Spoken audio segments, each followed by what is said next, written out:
What power comes with knowing the name of a demon in 40k, its true name? What harmful effects can it hurt you with when the name is spoken? Is a partial name enough to banish or summon one? And how far up the rankings do you need to be able to see others' true names? Friends, let's find out, and welcome to another 40k video. First we look at the key arsenal of the Imperium in dealing with demons, the Grey Knights. In their codex we are told part of their strategy when banishing a demon is knowing its true name. Such knowledge grants great power, which is why demons adopt misleading pseudonyms and titles. In the hands of a learning mystic, a true name can be invoked to bind or even banish the demon in question. Ordinarily, to do so takes weeks or even months of careful preparation and ritual, lest the invoker become corrupted by the power he attempts to bind.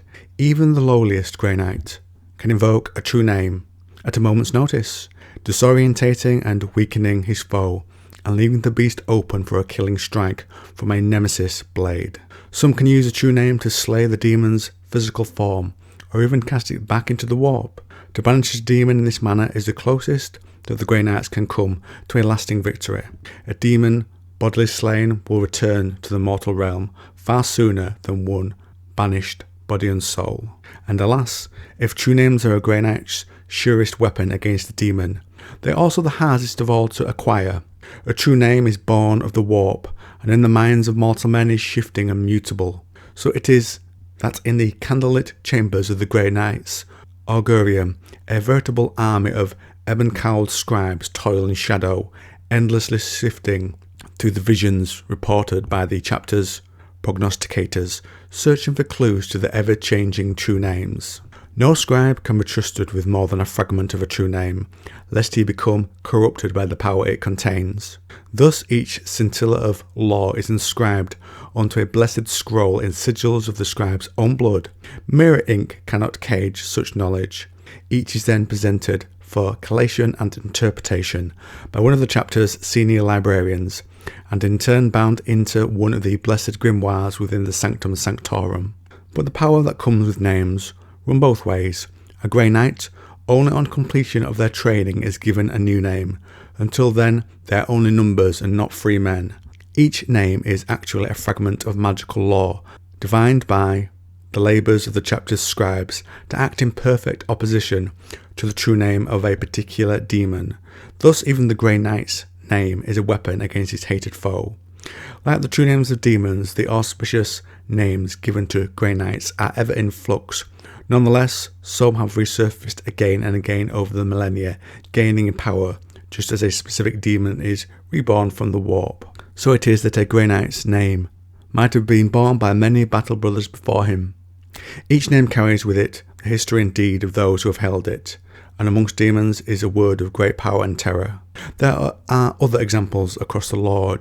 During the End and the Death Part 3, Horus is facing a Custodes, and as I envision it, like some sort of life bar above a character's name in a video game, Horus is so filled with warp power he can see the names of the Custodes he's facing.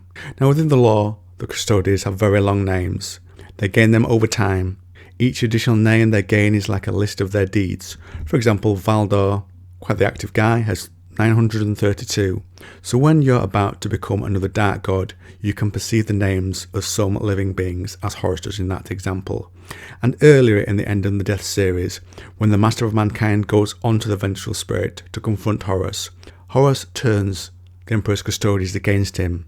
Thought at the time perhaps this was some sort of corruption due to the amount of warp energy, but perhaps this was accomplished because he could see the Custodes' true names and command them to attack the Emperor. Perhaps this is why the first and last Lord of the Imperium does not have a name to stop others using it against him. But how powerful a being can names control? In Angron the Red Angel, we learn the Grey Knights have learnt part of Angron's name and use this when confronting him during the novel to banish him for a time. But it's not easy to obtain. A Grey Knight called Grorkis pulls it from the mind of a follower of Angron. As the novel tells it, it described all, revealed all, foretold all. To comprehend those baleful dulcet words was to know the true names of the gods themselves. Grorkis pulled his mind from Stovrath's with a cry. He clutched his staff as though it were only genuine physical presence in the universe to him. To name a thing is to know it. To know the demon is to command its nature. And he now knew Angron's. He would need time to properly meditate on what he had seen. And it was true that Angron, like Stavrath, the Brazen Eighths, was not wholly never born. The same rule could not be unilaterally applied. A part of his true name and nature would forever remain a secret, not only to the Emperor. Gorkis had spent decades with the inscrutable writings of the Sigillite for any hint of his given name, and found no answer there. But even a partial name held power. I like the little note that there was some knowledge with the Emperor, the Lord of Humanity, that he did know part of Angron's name and his nature. Did he name them before they were swept away as children by chaos? Knowing his distance at the time, I just imagine he gave them a number. But it's still a name, and he would know their nature, as he made those parts of them to a point at least. Was power of names something Emperor learned from chaos to help him make the primarchs? We'll never know, but it's a fun idea in the lore to contemplate. Now for our last example. One of Ahriman's companions in the Ahriman series also has a command of names. He has a different approach though, and does not write them down like the knights do. Each cell within his mind contained a fragment of a word, or in some cases just a single syllable, or even just the pieces to make a syllable.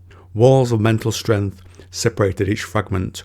Woven together, the syllables could make a name, a true name of a demon. Even hearing a part of such a name could break a mortal's sanity. Even the name unspoken corroded the substance which held it.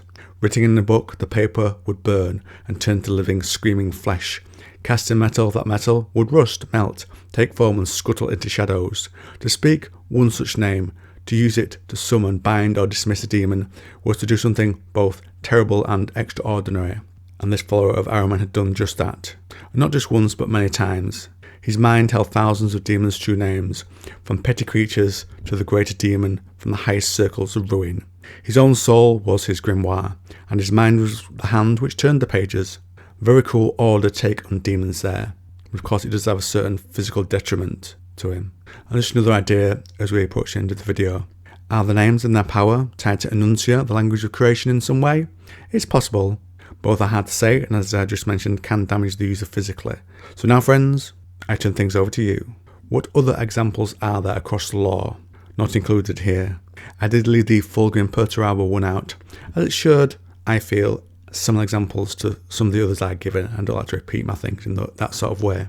What other powers might names command? You can banish them, you can command them, and you can bring them forth. Does anyone know your true name? Comment down below.